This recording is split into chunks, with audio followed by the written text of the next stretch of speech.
একমাত্র তোর জন্য। আমার বস ঠিক মতো খাইতে পারে নাই, ঘুমাইতে পারে নাই, প্রত্যেকটা মুহূর্তে তোরে ভাবছে। তুই কি ভাবছস? তুই বসকে কষ্ট দিয়ে তুই বাইসা থাকবি? তোরে তিলে তিলে কষ্ট দিয়ে মারুম।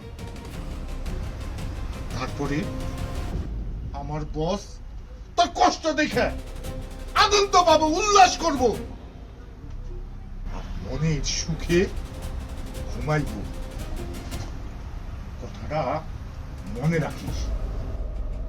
আজকের থেকে তুই এই জায়গায় বন্দি থাকবি, তোর খাওয়া দাওয়া সব বন্ধ, চুপচাপ বসে থাকবি। যদি কোন রকম চিল্লা পাল্লা করস তাহলে টুটিটা ধইরা বাইরে ফেলামো। আয় আয় আমার সাথে, আজকের থেকে তোর ঠিকানা এখানে।